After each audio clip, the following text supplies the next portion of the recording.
ఇన్ఫార్మలైజేషన్ అంటే 90% నా informal income అంటే సరిగ్గా గవర్నమెంట్కి సరిగ్గా ట్యాక్స్ కట్టకుండా ఏం కట్టకుండా చేస్తున్నారు అనమాట. అన్ఎంప్లాయ్మెంట్ అనేది 14%. ఇదంతా నేను ఎందుకు చెప్తున్నా, ఇవన్నీ బ్యారియర్స్, అడ్డంకులు ఉన్నవి. ఇంక్లూజివ్ గ్రోత్ అనేది జరగకుండా అడ్డంకులు ఉన్నవి. ఇవన్నీ ఉన్నప్పుడు వాళ్ళంతలో వాళ్ళు కాంట్రిబ్యూట్ అనేది దేశానికి ఎట్లా కాంట్రిబ్యూట్ చేస్తారు, చేయలేరు కదా. వాళ్ళంతలో వారి తోచినంత వాళ్ళ స్థాయి శక్తులలో ఇవన్నీ అడ్డంకులు ఉన్నప్పుడు వాళ్ళు కూడా కాంట్రిబ్యూట్ చేయలేకపోతున్నారు అనేది చెప్తున్నాడు అనమాట. 75% ఇప్పుడు స్కిల్స్ ఉంటే వానికి ఎక్కువ జీతభత్యాలు ఉంటాయి, కానీ స్కిల్స్ లేక తక్కువ లో క్యాపిటల్ ఇన్కమ్ ఉంటుంది. వచ్చిన తక్కువలల్లో మళ్ళీ గవర్నమెంట్ ట్యాక్సులు కట్టాలంటే ఏడ కడతారు, అట్టా కట్టలేరు కదా. మళ్ళీ జర్మనీలలో 75% అనేటోళ్ళు స్కిల్డ్ పర్సన్స్ ఉంటే మన ఇండియాలోనేమో ఓన్లీ 4% అనే వాళ్ళే స్కిల్ పర్సన్స్ ఉన్నాయని చెప్పింది అనమాట ఏఎస్ఐఆర్ రిపోర్టు. గవర్నెన్స్ ఫెయిల్యూర్, కరప్షన్ ఇప్పుడు వాస్తవానికి కరప్షన్ జరిగిందని అంటే ఇప్పుడు గవర్నమెంట్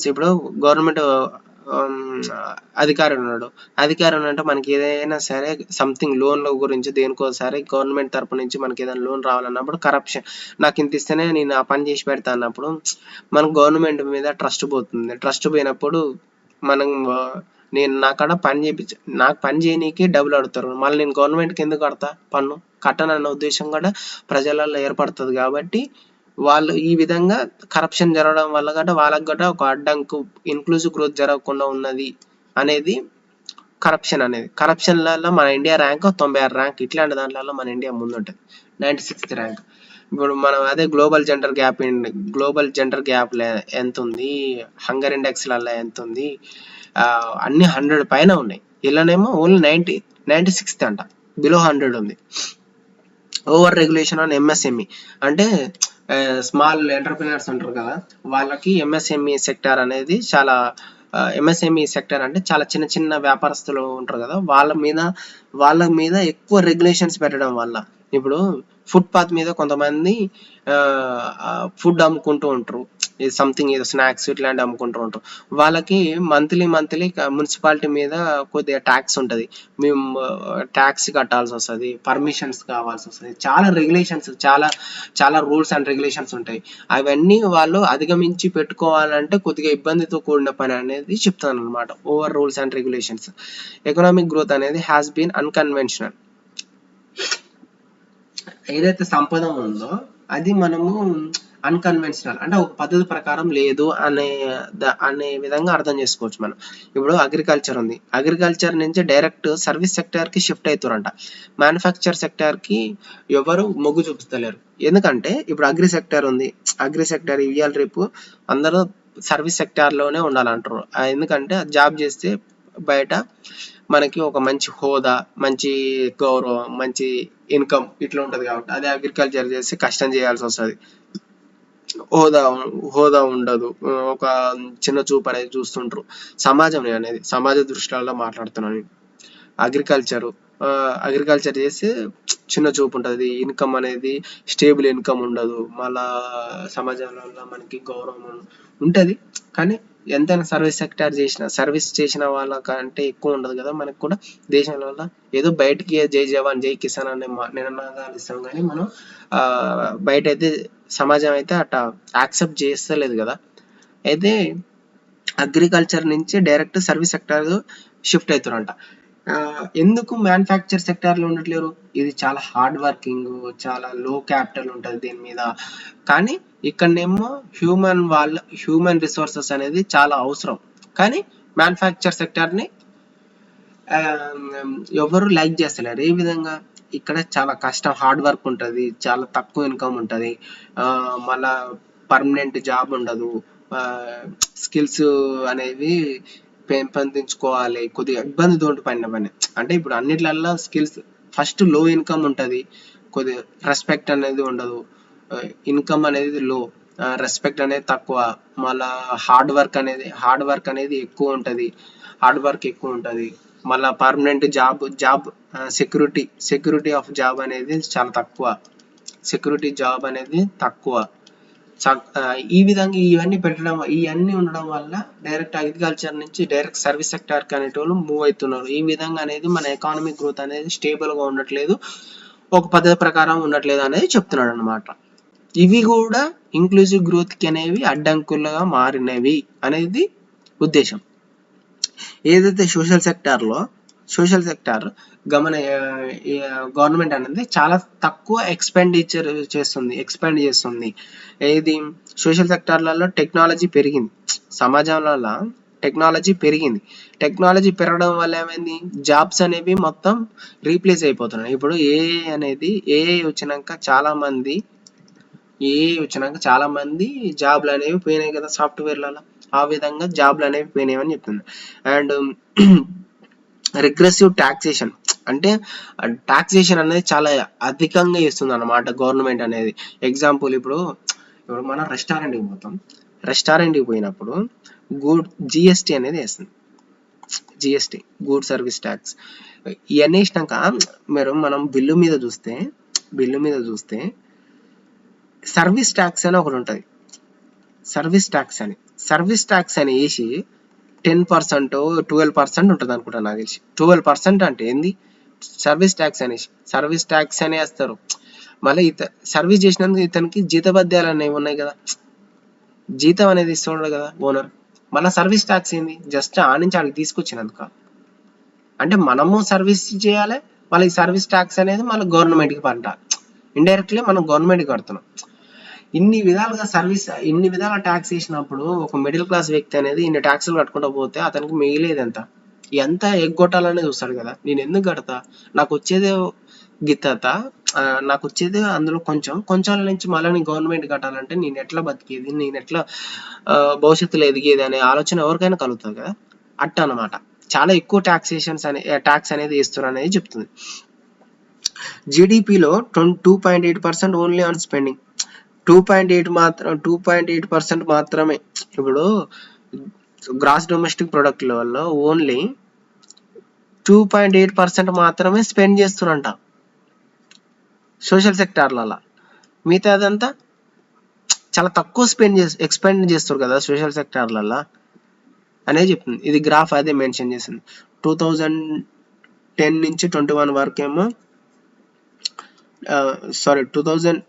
2020 నుంచి 2021 ఇయర్లోనే 30% స్పెండ్ చేస్తే ఇప్పుడేమో 19% స్పెండింగ్ వచ్చింది 25-26 అనే ఎకానమిక్ ఇయర్లో.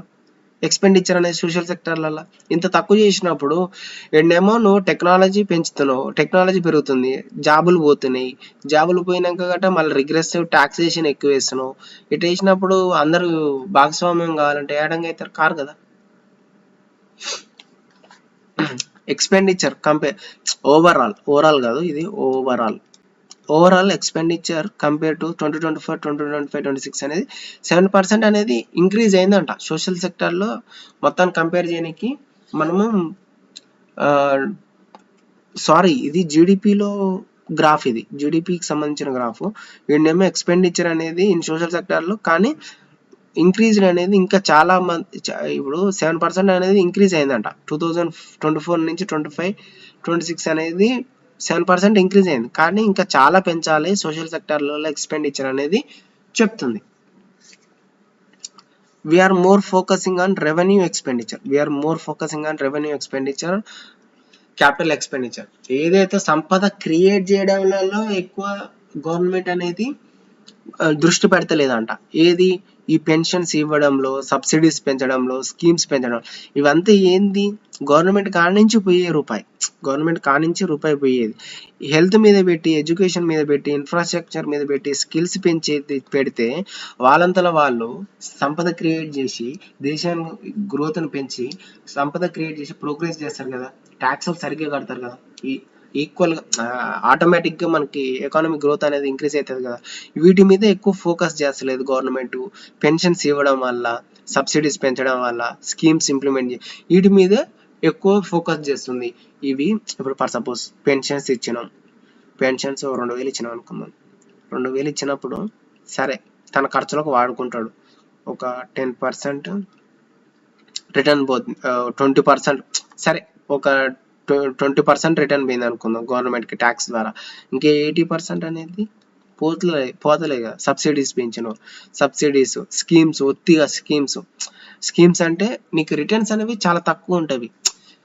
స్పెండింగ్ ఎక్కువ, రిటర్న్స్ చాలా తక్కువ. అదే వీటి మీద పెట్టినాం అనుకో, హెల్త్ మీద పెట్టినాం అనుకో, ఎడ్యుకేషన్ మీద పెట్టినాం అనుకో, ఇన్ఫ్రాస్ట్రక్చర్ మీద పెట్టినాం అనుకో, స్కిల్స్ పైన పెట్టినాం అనుకో, ఇవన్నీ చేసినప్పుడు వాళ్ళంతలో వాళ్ళు ఎకానమీ అనేది ప్రోగ్రెస్ చేస్తారు, క్రియేట్ చేస్తారు. అప్పుడు దేశం గ్రోత్ అనేది పెరుగుతుంది. గ్రోత్ పెరిగినప్పుడు ఆటోమేటిక్గా అందరు ఇంక్లూడ్ అవుతారు ఎకానమిక్ గ్రోత్లలో. అప్పుడు కాంట్రిబ్యూట్ చేసినప్పుడు ఆటోమేటిక్గా ఎకానమిక్ గ్రోత్ అనేది ఇంక్రీజ్ అవుతుంది. అప్పుడు ఎకానమిక్ గ్రోత్ ఇంక్రీజ్ అయినప్పుడు ఇట్లా అందరు ఇంక్లూడ్ అయినప్పుడు ఆటోమేటిక్గా ఇంక్లూజివ్ గ్రోత్ కంట్రీగా మారుతుంది మన కంట్రీ కూడా. అయితే సోషల్ బ్యారియర్స్ ఏంటి అని అంటే సమాజంలో ఇంక్లూజివ్ గ్రోత్ కాకుండా ఆపేవి ఏంటి అని అంటే doesn't allow the explore to work. అంటే ఉమెన్ని మనం సాధారణంగా సమాజాలలో ఉమెన్ని బయటకు పోయి వర్క్ చేయలేము కదా, డ్యూ టు ప్యాట్రియార్కీ. అంటే ఇంట్లో మన సాధారణంగా మగ పెత్తానం, మన ఇండియాలలో మగ పెత్తానం అనేది ఉంటుంది కదా, ఇంట్లో మగ మనిషిది పెత్తానం అనేది ఉంటుంది కదా, ఆ విధంగా అనమాట. Women does not allow to explore to work. మళ్ళా vulnerable sections, untouchability for to mainstream. అంతెందుకు మన రీసెంట్గా vulnerable sections, untouchability for mainstream అంతెందుకు రీసెంట్గా మనము న్యూస్ ఫాలో అయితే మొన్న ఒక ఐపీఎస్ అధికారి ఒక అతను సూసైడ్ చేసుకొని చనిపోయిందట. ఐపీఎస్ అధికారి ఏది తన పై అధికారి వాళ్ళు కొద్దిగా అధిక కులం వాళ్ళైతే వాళ్ళని కొద్దిగా ఇబ్బంది పెట్టడం, డ్యూటీ పరంగానో మానసికంగా శారీరకంగా కొద్దిగా ఇబ్బంది పెట్టడం వల్ల మానసికంగా తను సూసైడ్ చేసుకొని చనిపోయినాడు. ఐపీఎస్ అధికారి అంటే అన్టచబిలిటీ అధికారులలో కూడా ఇంకా పోలేదు అనేది క్లియర్గా కనిపిస్తుంది కదా. వల్నరబుల్ సెక్షన్స్, అన్టచబిలిటీ పై వర్గాలలోనే పై అధికారులలో ఉన్నప్పుడు కింద వర్గాలలో ఉండదా? ఉంటుంది కదా. కల్చరల్ సోషల్ ఐసోలేషన్ అంటే నార్మల్గా బయటికి ఎక్స్పోజర్ లేకపోవడం, సమాజం సంబంధించి ఏదైనా సరే కల్చరల్ రెస్ట్రిక్షన్స్ అయినా సరే. ఇప్పుడు ఫర్ సపోజ్ ఇప్పుడు కల్చరల్ సంబంధించి ఏదైనా సరే మనం జీవన విధానాలలో ఒక ఆడపిల్లకి కొన్ని రెస్ట్రిక్షన్స్ పెడుతుంటాము, మగ మనిషికి కొన్ని రెస్ట్రిక్షన్స్ అనేవి ఉండవు. మనము దాని ద్వారా బయటికి పోయి సమాజంలో వాళ్ళు ఎక్స్పోజర్ చేయలేరు, సమాజాన్ని చేయకుండా వాళ్ళు ఒకదానికి పరిమితం అయిపోతుంటారు. పరిమితమయ్యి వాళ్ళంతలో వాళ్ళు ఏం చేయకుండా ఇంట్లోనే ఉండడం వల్ల బయటకి పోయి సంపద క్రియేట్ చేయలేక కల్చరల్ నామ్స్. ఇప్పుడు ఎగ్జాంపుల్ మనం ఏ విధంగా చెప్పుకోగలుగుతాం అంటే ఒక ఇంట్లో ఒక మంత్లీ ఒక ఆడ మనిషి ఉందంటే మంత్లీ వాళ్ళకి పీరియడ్స్ వస్తుంటాయి. వాళ్ళకి ఆ పెయిన్ ఉంటుంది. ఆ కొన్ని కల్చరల్ అంటే ఫర్ సపోజ్ ఒక గుడికాడ ఉందనుకోండి, గుడికాడ ఒక ఆడ మనిషి కొబ్బరికాయ కొట్టు పెట్టుకొని తన జీవనాన్ని సాగిస్తుంది అనుకుందాం. కల్చరల్ జీవన విధానాలలో కొంతమందికి మూఢనమ్మకాలు ఇట్లాంటివి ఉంటాయి కదా. ఆమెకి మంత్లీ వచ్చినప్పుడు తను కొట్టును అనేది ఓపెన్ చేయదు కదా. అట్లా చేయకపోవడం వల్ల ఏమైతే తనకు ఆ రోజు అనేది ఇన్కమ్ అనేది ఉండదు. ఇన్కమ్ ఉండకుంటే ఇండైరెక్ట్ గా తను కాంట్రిబ్యూట్ చేయలేదు కదా దేశానికి. అట్లా చాలా ఉంటాయి కదా, కల్చరల్ గా లేకుంటే చాలా ట్రెడిషనల్ పరంగా ఇవన్నీ అడ్డంకులు అనేవి ఉన్నాయని చెప్తున్నాడు అనమాట. ఎగ్జాంపుల్ అది చెప్పిన చాలా ఉన్నాయి అట్లాంటివి అనేది చెప్తున్నాడు. అగ్రికల్చర్ సెక్టార్లో అగ్రికల్చర్ అనేది డజంట్ ఇంప్రూవ్ అంటే పాత పద్ధతుల్ని ఇంకా టెక్నాలజీ అనేది ఎక్కువ యూజ్ చేస్తలేరు అనేది అర్థం. 48% only 3 to 4% improved employment and 48%లలో ఓన్లీ 3 నుంచి 4% మాత్రమే improved employment and not including manufacturing and service sector. Manufacturing sector అంటేనే టెక్నాలజీని ఎక్కువ యూజ్ చేస్తలేరు. సర్వీస్ సెక్టార్ని ఇప్పుడు ఏ విధంగా అంటే మనము ఇప్పుడు మ్యానుఫ్యాక్చరింగ్ టెక్నాలజీ అనేది డ్రోన్స్ వచ్చినవి, మరియు మందు కొట్టడానికి డ్రోన్స్ వచ్చినవి, మళ్ళీ విత్తనాలు పెట్టడానికి డిఫరెంట్ మిషన్స్ వచ్చినవి. ఇవన్నీ ఏం యూజ్ చేస్తలేరు, ట్రెడిషన్స్ పద్ధతిలో యూజ్ చేస్తున్నారు, పాత పద్ధతిలో యూజ్ చేస్తున్నారు. సర్వీస్ సెక్టార్ ఉంది. ఇప్పుడు కొన్ని యాప్స్ గవర్నమెంట్ అనేది యాప్స్ ఇస్తుంది, మార్కెట్ విలువ ఎంత ఉంది, మరియు ఇక్కడి నుంచి ఎక్కడికి ఎక్స్పోర్ట్ చేయడానికి ఆర్ ఇంపోర్ట్ చేయడానికి చాలా వేస్ అనేవి క్రియేట్ చేసింది, గవర్నమెంట్ చేసింది, ప్రైవేట్ సెక్టార్ చేసింది, ఇట్లా చాలా ఉన్నాయి. కానీ వాళ్ళందరికీ అన్ఎడ్యుకేటెడ్ వల్ల వాళ్ళకి దాని మీద అవగాహన లేకపోవడం వల్ల అగ్రికల్చర్ అనేది ఇంప్రూవ్ అవుతలేదు అనేది చెప్తుంది అన్నమాట. కానీ 18% ఆఫ్ జీడిపి అనేది కాంట్రిబ్యూటింగ్, జీడిపిలలో 18% అనేది అగ్రికల్చర్ మాత్రమే స్పెండింగ్. అదే ఇవన్నీ సర్వీస్ సెక్టర్, మ్యానుఫ్యాక్చరింగ్ సెక్టర్ అనేది యూజ్ చేసుకొని ఇంకా పెంపొందిస్తే, ఇంకా అగ్రికల్చర్ని టెక్నాలజీ అన్ని విధాలుగా ఉపయోగించుకుంటే 18% కాస్త ఇంకా ఎక్కువ పోతుంది కదా, ఇంకా 25, 20, 30% గట్రా ఇంప్రూవ్ అవుతుంది కదా. ఇవన్నీ చేయకపోవడం వల్ల చాలా వెనుకబడి ఉంటున్నాము. ఇంక్లూజివ్ గ్రోత్ అనేది చాలా తక్కువ అవుతుంది, ఎకానమిక్ గ్రోత్ అనేది తక్కువ అవుతుంది. గ్రోత్ తక్కువ అవడం వల్ల అందరు కాంట్రిబ్యూషన్ లేకపోవడం వల్ల ఇంక్లూజివ్ గ్రోత్ అనేది జరుగుతలేదు అనేది చెప్తున్నాడు అనమాట. అయితే అసలు ఇన్కమ్ ఇన్ఈక్వాలిటీ, అసలు ఇంక్లూజివ్ గ్రోత్ అనేది జరగకుండా ఉంటే ఇంక్లూజివ్ గ్రోత్ అనేది జరగకుండా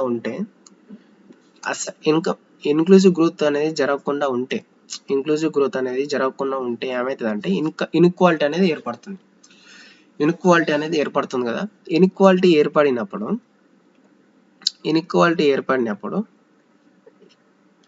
ఏమేమైతే ఇన్ఈక్వాలిటీ ఏర్పడుతున్నా లేకుంటే ఇంక్లూజివ్ గ్రోత్ జరగకుండా ఉన్నప్పుడు ఏమవుతుందంటే దాని ఇంపాక్ట్ ఏ విధంగా ఉంటుంది అనేది ఇప్పుడు చూసుకుందాం మనం.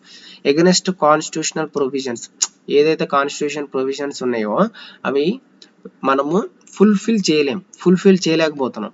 ఎగ్జాంపుల్ ఏంటంటే preamble says justice for all with fairness. Income inequality, ఇప్పుడు అన్టచబిలిటీ అనేది దేశంలల్లో కాన్స్టిట్యూషన్లలో అన్టచబిలిటీ అనేది ఒక తప్పు. అన్టచబిలిటీ అనేది ఎంకరేజ్ చేయకూడదు. మనము అందరం ఒకటే, సమాజంలో ప్రతి మనిషి ఒకటే, అందరికీ సమాన హక్కులు ఉన్నాయి. ఇవాళ రేపు కుల భేదాలు అనేవి, భేదాభిప్రాయాలు అనేది చూపించకూడదు. Discrimination on caste, sex, religion ఇవన్నీ ఉన్నాయి కదా, ఈ విధంగా చూపించకూడదు అనేది చెప్తుంది కదా కాన్స్టిట్యూషన్. అట్టా ఇప్పుడు జస్టిస్ అనేది అందరికీ ఒకే విధంగా ఉంది. మన ఊర్లలో చూసుకుంటే ఒక పోలీస్ స్టేషన్లలో ఒక సాధారణ వ్యక్తి పోయినప్పుడు మరియు ఒక పొలిటీషియన్ పోయినప్పుడు ఏ విధంగా ట్రీట్ చేస్తారు పోలీస్ వ్యవస్థ, మనం చూస్తూనే ఉన్నాం కదా. ఏడ జరిగినట్టు ఉంటుంది, ఇన్కమ్ ఇన్ఈక్వాలిటీ జరిగినట్టు కదా. అదే ఊర్లలో పోలీస్ స్టేషన్లలో ఒక 10 మంది ఉంటే 10 మంది కాడ అందరికీ ఒకే స్థాయిలలో ఒకే రూపాయి ఉంటే, అందరు పోయినా పోలీస్ స్టేషన్ కాడికి అందరు పోతే అందరిని సమానంగా ట్రీట్ చేస్తారు. డబ్బు, రాజకీయం, పలుకుబడి ఇవన్నీ ఉండవు కదా. DPSP, directive principle state policy ప్రకారం ఆర్టికల్ 38 ఏం చెప్తుంది అంటే మినిమం ఇన్కమ్ ఆపర్చునిటీ. ఇప్పుడు మినిమం ఇన్కమ్ ఆపర్చునిటీ అనేది అందరికీ సమానంగా ఇవ్వాలి. ఇప్పుడు సమాన వేతనం ఇవ్వాలి, లేకుంటేనేమో మినిమం బేసిక్ వేజ్ అని అంటారు కదా, అట్ట ఇవ్వాలి కదా. సమాన వేతనం అన్న, ఇప్పుడు మనము ఒక కూలి మనిషికి, ఆడ మనిషికి ఒక విధంగా ఇస్తాము, ఒక మగ మనిషికి అదే ఒక విధంగా ఇస్తాము, సేమ్ పని చేస్తే. ఎందుకు? అది గట్ట భేదాభిప్రాయమే కదా. ఇది వైలేట్ చేసినట్టయితాము.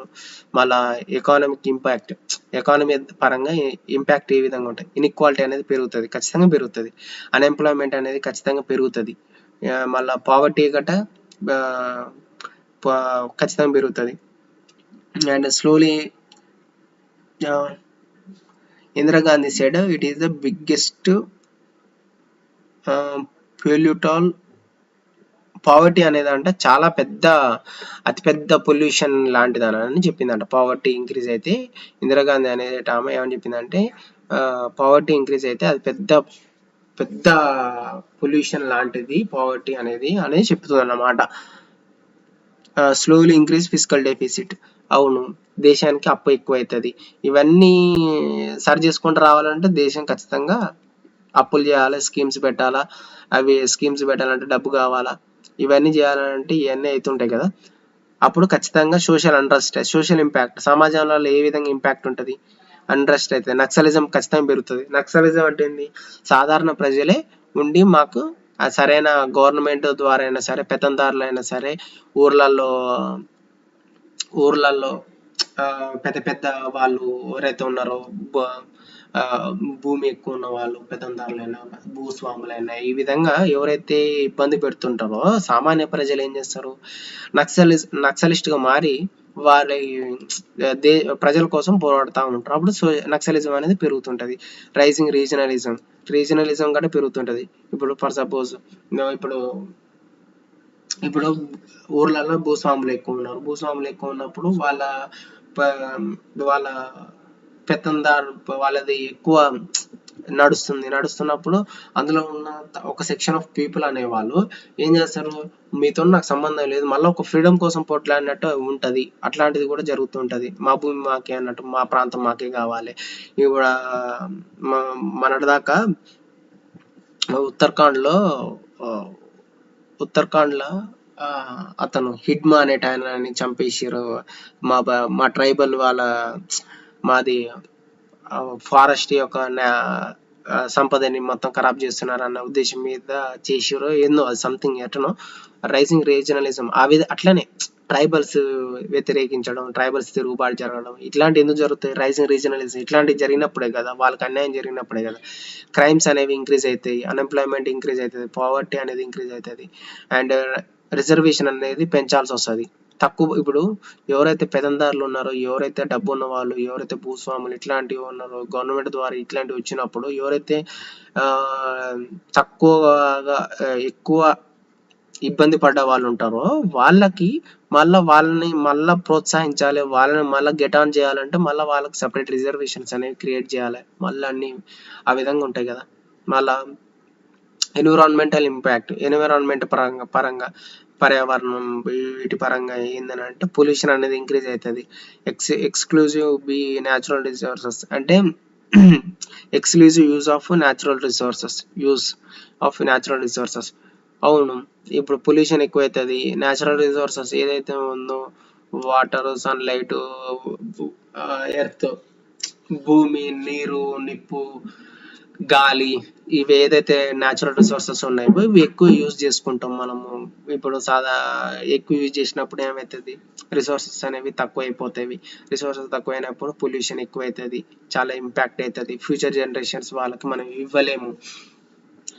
దీని అన్నిటికీ మనం ఏం చేయాలంటే ఇంక్లూజివ్ గ్రోత్ జరగాలి అని అన్నప్పుడు మనం ఏం చేయాలంటే నీతి ఆయోగ్ అనేది ఏం చెప్పింది, 75th రిపోర్ట్లలో ఏం చెప్పింది, 4 ఫ్రంట్ స్ట్రాటజీ అనేది చెప్పింది.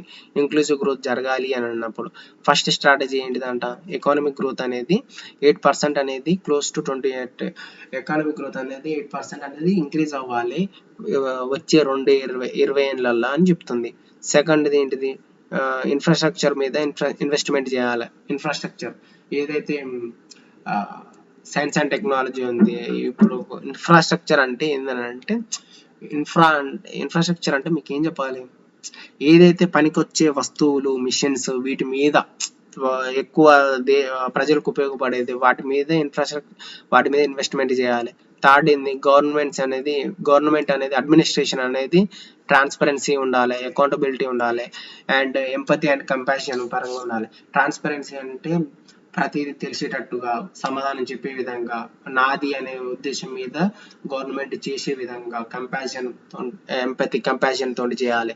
మళ్ళీ 4th స్ట్రాటజీ ఏంటిదంటే social inclusion, more social safety, focus, education, health. Social safety, insurances ఇవ్వడం. ఇప్పుడు 90% లేబర్ ఫోర్సెస్ అనేవాళ్ళు 90% లేబర్ ఫోర్స్ అనేవాళ్ళు ఇన్ఫార్మల్గా ఉన్నారు.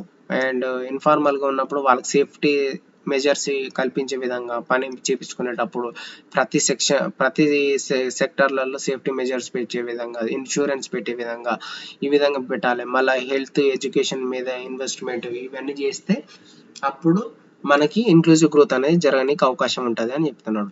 ఎట్లా అంటే హెల్త్ ఎడ్యుకేషన్ జరిగినప్పుడు స్కిల్స్ వస్తుంటాయి. స్కిల్స్ వచ్చినప్పుడు మనం పై స్థాయిలో పోయి గవర్నమెంట్ అధికారి కానికుంటాయి. గవర్నమెంట్ అధికారి అయినాక ట్రాన్స్పరెంట్ అకౌంటబిలిటీ ప్రకారం చేసినాం అనుకో మనం చాలా ఉపయోగపడుతుంటది. అప్పుడు మనం ఇన్వెస్ట్మెంట్ అనేది చాలా అన్నిటి మీద ప్రజలు కూడా ఇన్ఫ్రాస్ట్రక్చర్ వచ్చినప్పుడు ప్రజలు కూడా పని చేసుకొని బతకనీకి చాలా తక్కువ ఖర్చులలో, అదే ఎక్స్పోర్ట్ చేసుకుంటే ఎంత ప్రైస్ ఉంటుంది, సారీ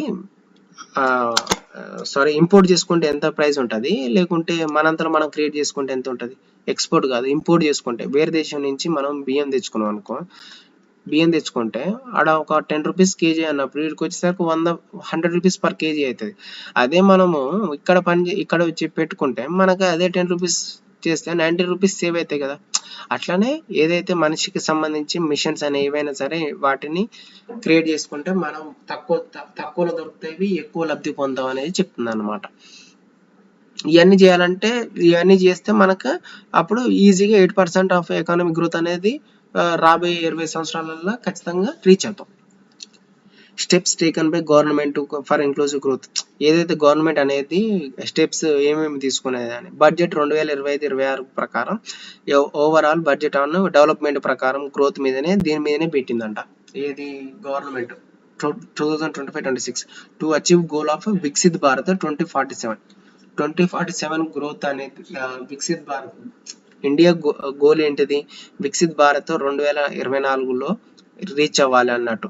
రీచ్ అవ్వాలంటే ఏం చేయాలి, అగ్రికల్చర్ మీద, స్కిల్స్ మీద, సైన్స్ అండ్ టెక్నాలజీ, అగ్రికల్చర్ మీద, ఇన్ఫ్రాస్ట్రక్చర్ మీద, మళ్ళీ స్కిల్స్ అంటే హెల్త్ ఎడ్యుకేషన్ వీటి మీద, మళ్ళీ సైన్స్ అండ్ టెక్నాలజీ అని అంటే మిషన్స్ అంటే ఇన్ఫ్రాస్ట్రక్చర్ వీటి మీద ఇన్ఫ్రాస్ట్రక్చర్, మళ్ళీ ఎంప్లాయ్మెంట్ కల్పించే విధంగా మ్యానుఫ్యాక్చరింగ్ జరిగే ఇన్ఫ్రాస్ట్రక్చర్, ఇవన్నీ చేసినప్పుడు Viksit Bharat. Science and technology అంటే ఇన్ఫ్రాస్ట్రక్చర్ మీదనే చేయాలి, మళ్ళీ దాని టెక్నాలజీ ఇంప్రూవ్ చేసుకోవాలి. అగ్రికల్చర్ అంటే పెస్టిసైడ్స్ ఇవన్నిటికీ తక్కువ ధరలో ఇచ్చే విధంగా మరియు మిషన్స్ తేవడం. స్కిల్స్ అంటే హెల్త్ ఎడ్యుకేషన్ అనేవి మంచిగా ఇస్తే స్కిల్స్ అనేది వాళ్ళు పెంచుకుంటారు, ఎంప్లాయ్మెంట్ కల్పించిన విధంగా. మ్యానుఫ్యాక్చరింగ్ సెక్టర్ కిందాక మనం ఏం చెప్పుకున్నాం, అగ్రికల్చర్ నుంచి డైరెక్ట్ సర్వీస్ సెక్టర్కి పోతున్నారు, మ్యానుఫ్యాక్చరింగ్ సెక్టర్ని స్కిప్ చేస్తున్నారు అని చెప్పారు. మ్యానుఫ్యాక్చరింగ్ సెక్టర్ గట అందులో కూడా ఇన్వెస్ట్మెంట్ చేసి అందులో కూడా ప్రజల్ని ఇన్వాల్వ్ అయ్యే విధంగా ఇన్ఫ్రాస్ట్రక్చర్, ఈ అన్నిటికీ ఇన్ఫ్రాస్ట్రక్చర్ కల్పించినాం అనుకో మనం అప్పుడు వికసిత్ భారత్ అనేది 2044 ఈజీగా ఇండియా గోల్ అనేది రీచ్ అవుతామని చెప్తుంది అనమాట. అయితే జవహర్లాల్ నెహ్రూ అనేట ఆయన ambition of the greatest man of our generation had been behave like every tear for every eye. అంటే ఏందనంటే ఎవరైతే అసలు ఒక గొప్ప వ్యక్తి అనేది ఒక జనరేషన్ లో ఒక గొప్ప వ్యక్తి అని కావాలి అనుకున్నప్పుడు అతని అంబిషన్ అనేది, అతని గోల్ అనేది ఏ విధంగా ఉండాలంటే అవతల వాళ్ళ ప్రతి కంట్లో ఎవరు వాళ్ళ behave like every tear for every eye. అవతల వాళ్ళ వ్యక్తి కన్నీటి నీళ్ళని ప్రతి ఒక్కరికి బాధ కలిగే విధంగా చూసేవాడే. అంటే నేను అనేది ఏంటంటే ఇప్పుడు ఫర్ సపోజ్ నాకు బాధ వచ్చింది, ఆ బాధ నాది మనందరిది అని చుట్టుపక్కల జనాలని వాడి బాధ కాదురా మన బాధ, ఈ బాధ అనేది మనందరం కలిసి తీర్చాలి అనే విధంగా చేసినోడు వాడు గొప్ప వ్యక్తిగా మారతాడు అనేది చెప్పినాడు జవహర్లాల్ నెహ్రూ. అయితే ఇక్కడ చూడండి, అంటే వల్నరబుల్ పీపుల్ కి హెల్ప్ ఆర్ రిసోర్సెస్ పంచాలి బ్యూరోక్రాట్ గవర్నమెంట్ లో భాగం. అంతే కదా, బ్యూరోక్రాట్ ఏదైతే సర్వీస్ చేసే వాళ్ళు ఉన్నారో వల్నరబుల్ పీపుల్ కదా ఎక్కువ బాధపడేది. వల్నరబుల్ పీపుల్ వాళ్ళు సర్వీస్ చేసే వాళ్ళు ఎవరైతే గవర్నమెంట్ అధికారులు ఉన్నారో వాళ్ళకి హెల్ప్ చేయడం, రిసోర్సెస్ అనేవి అన్ని విధాలుగా. Must be empathy and compassion, అంటే నాది అనేది భావన కలిగే విధంగా, నాది ప్రాబ్లం అనే విధంగా చేయాలి, అంతేగాని వాడిపోతే నాకేంది అనే విధంగా కాదు అనేది చెప్తున్నాను అనమాట. అయితే schemes for lead inclusive growth జరగనీకి స్కీమ్స్ గవర్నమెంట్ పెట్టిన స్కీమ్స్ ఏంటి? అగ్రికల్చర్ పరంగా ఎడ్యుకేషన్ పరంగా, హెల్త్ పరంగా, సోషల్ సెక్యూరిటీ పరంగా, గవర్నెన్స్ రిఫార్మ్స్, అడ్మినిస్ట్రేషన్ పరంగా ఏమేమి రిఫార్మ్ తీసుకొచ్చింది, ఇవన్నీ స్కీమ్స్ ఏంటివి ఒక్క నిమిషం.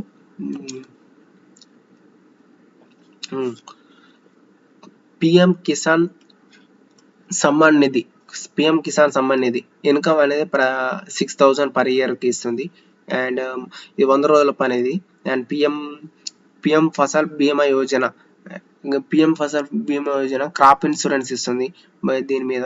అండ్ రాష్ట్రీయ కృషి వికాస్ యోజన అంటే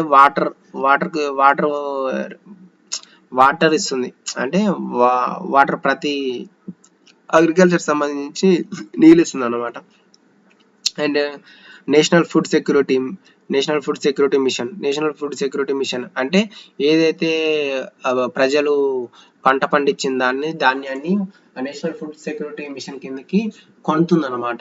మళ్ళా సాయిల్ హెల్త్ కార్డ్ స్కీమ్ అయితే ఏదైతే భూమి ఉందో ఆ భూమిని చెక్ చేసి ఆ భూమికి సంబంధించి ఈ భూమికి సంబంధించి ఇగో దీంట్లో ఇది అనారోగ్యం, దీనికి ఇది ఉంది, ఇది ఈ విధంగా వాడుకోండి, ఈ భూములలో ఈ ప్రాబ్లం ఉంది, ఈ ప్రాబ్లంని క్లియర్ చేసుకుని అనేది గవర్నమెంట్ అనేది ఈ కార్డు భూములకు గట కార్డ్స్ అనేవి ఇస్తుంది అనమాట.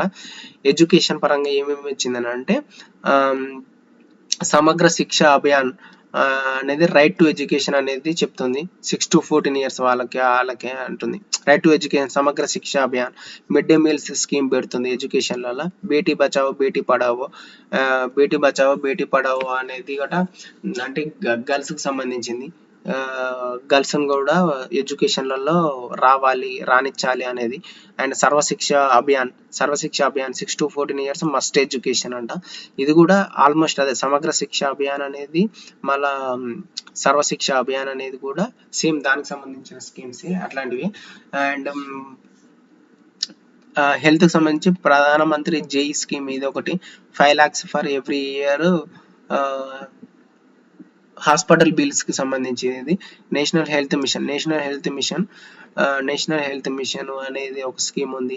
జనని సురక్ష యోజన అంటే SC ST ఉమెన్స్ వాళ్ళకి ఇప్పుడు కేసీఆర్ కిట్ అనో సెంట్రల్లో జనని సురక్ష యోజన, ఇక్కడనేమో SC ST ఉమెన్ వాళ్ళకి ఫ్రీగా చేయడం, వాళ్ళకి ఒక డెలివరీ అయినాక వాళ్ళకంటూ కొద్దిగా మనీ ఫైనాన్షియల్ సపోర్ట్ ఇవ్వడం అట్లా. Machine Indradhanush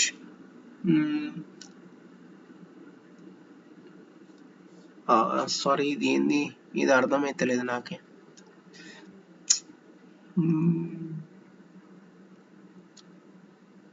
machine Indradhanush immunity పెంచనీకి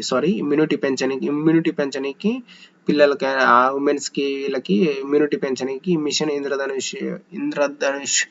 మళ్ళా ఆయుష్మాన్ భారత్ డిజిటల్ మిషన్ అనేది హెల్త్ రికార్డ్స్ అని డిజిటల్ గా, అంటే ప్రతి ఒక్క మనిషి యొక్క ఆరోగ్య స్థితిని డిజిటల్ గా పెట్టడం అన్నమాట.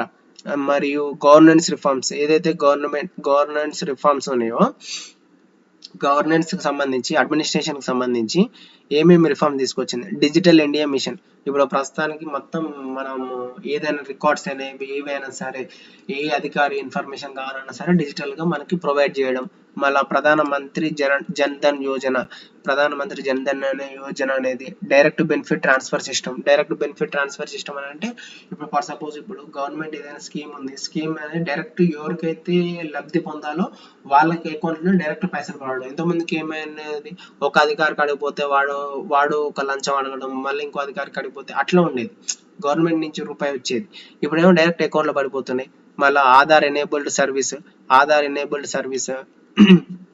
ఆధార్ సిటిజన్షిప్ ఖచ్చితంగా సర్వీస్ చేసుకుంటే, అంటే ఆధార్ ఎనేబుల్డ్ సర్వీస్ అని అంటే మినిమం డిజిటల్ ఐడెంటిటీ అయినా, లేకుంటే మనకు ఐడెంటిటీ ఏంది, సిటిజన్షిప్ ఐడి కార్డ్ ఏంటిది, మనకు ఆధార్ కార్డే కదా. ఆధార్ కార్డ్ అనేది ప్రొవైడ్ చేయడం. గవర్నెన్స్ రిఫార్మ్స్, యాడిపోయినా సరే పలానా వ్యక్తి మనోడే అని చెప్పుకోనికి డిజిటల్ గా ఆరు ఫిజికల్ గా అయినా సరే ఆధార్ అనేది మనకి minimum evidence of citizen of India. And right to information act, మనం ఏదైనా సరే ఇన్ఫర్మేషన్ తెలుసుకోనికి రైట్ టు ఇన్ఫర్మేషన్ యాక్ట్ అనేది 2005 నుంచి వచ్చింది. అది మనం ఏ ఇన్ఫర్మేషన్ అయినా గవర్నమెంట్ పరంగా అయినా సరే, ఊర్లోదైనా సరే, ఏ సెక్టార్కి సంబంధించి అయినా, ఏ ఇన్ఫర్మేషన్ అయినా, ఏ ఇన్ఫర్మేషన్ అయినా సరే మనం రైట్ టు ఇన్ఫర్మేషన్ ద్వారా తెలుసుకోవచ్చు. పంచాయతీరాజ్ సిస్టమ్ మళ్ళా దీంట్లో కూడా కొన్ని రిఫార్మ్స్ తీసుకొచ్చారు. మళ్ళా స్వచ్ఛ భారత్ గట అంటే క్లీన్గా ఉంచడం అట్లాంటివి కూడా తీసుకొని వచ్చారు. నెక్స్ట్ ఇక్కడ చూడండి, సోషల్ సెక్యూరిటీ స్కీమ్స్ అనేవి ఉన్నవి. ఈ శ్రమ్ పోర్టల్ అంటే ఏందనంటే అన్ఆర్గనైజ్డ్ వాళ్ళు ఉన్నారు కదా, ఈ శ్రమ్ పోర్టల్ అన్ఆర్గనైజ్డ్ వారికి కూడా కొద్దిగా ఈ పోర్టల్ ద్వారా, ఈ శ్రమ్ పోర్టల్ ద్వారా మనకి ఏంటంటే కొద్దిగా ఉపయోగం అనమాట.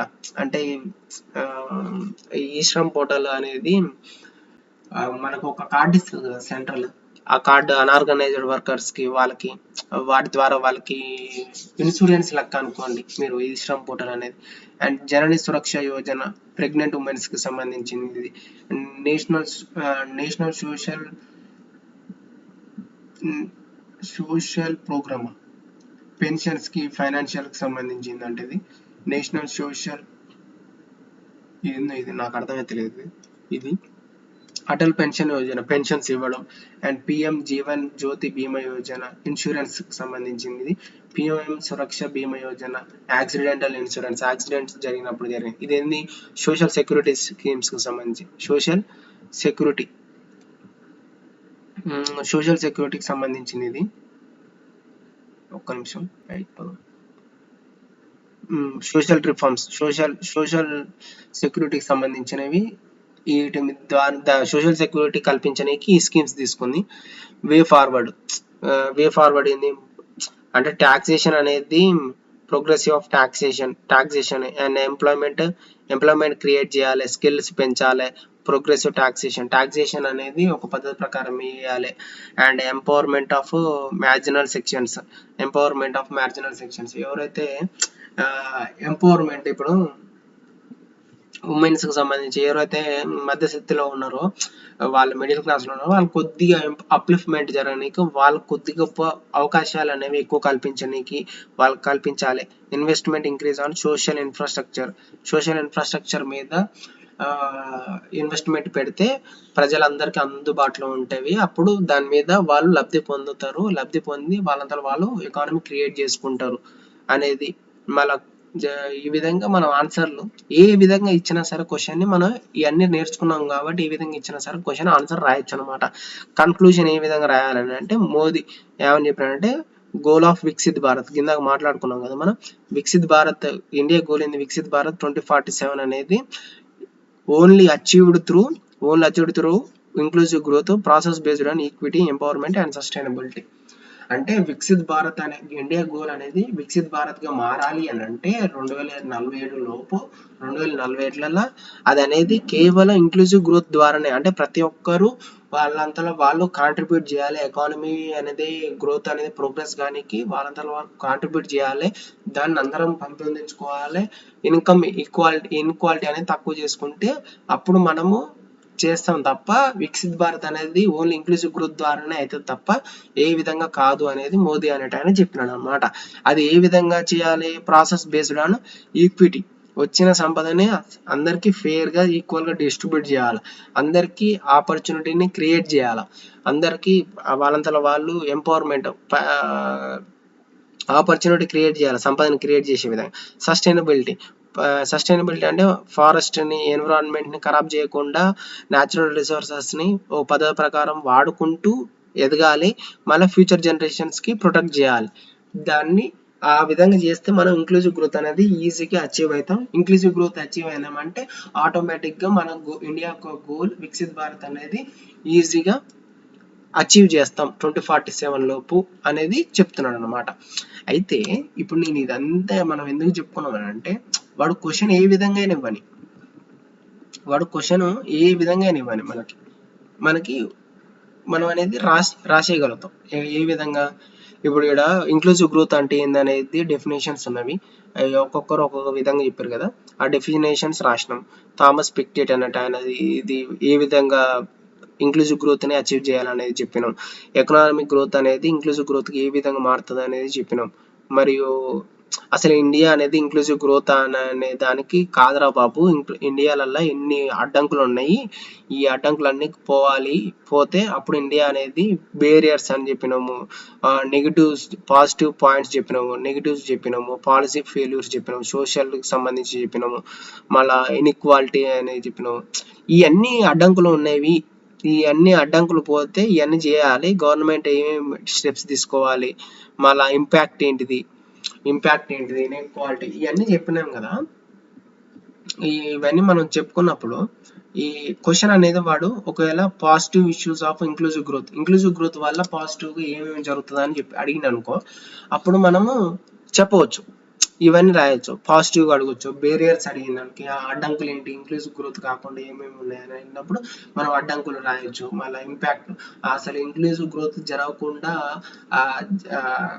జరగకుంటే ఏమవుతుంది, ఇంపాక్ట్ ఏమవుతుంది అనేది అది రాయొచ్చు మనము. మళ్ళా ఇవన్నీ ఇప్పుడు మనం నేర్చుకున్నాం కదా, ఇంపాక్ట్ రాయొచ్చు, బేరియర్స్ రాయొచ్చు, పాజిటివ్స్ రాయొచ్చు, అసలు ఇంక్లూజివ్ గ్రోత్ అంటే ఏంది, జరిగితే ఏమవుతుంది అనేది కూడా చెప్పినాం అనమాట. దాని మీద గవర్నమెంట్ తీసుకున్న మెజర్స్ ఏంటివి, స్కీమ్స్ ఏంటివి, ఏమేమి తీసుకున్నాయి, ఇవన్నీ చెప్పినాం కదా. ఇవన్నీ చెప్పినాం కాబట్టి క్వశ్చన్ ఏ విధంగా అడిగినా సరే మనం మైండ్లో ఇది పెట్టుకొని మనం క్వశ్చన్ అనేది మనం ముందు ఏ విధంగా అయినా సరే రాయగలుగుతాం అనమాట. And thanks for watching. మళ్ళీ ఇంకొక వీడియోతో ఇంకొక క్లాస్తో వస్తా. Thanks for watching.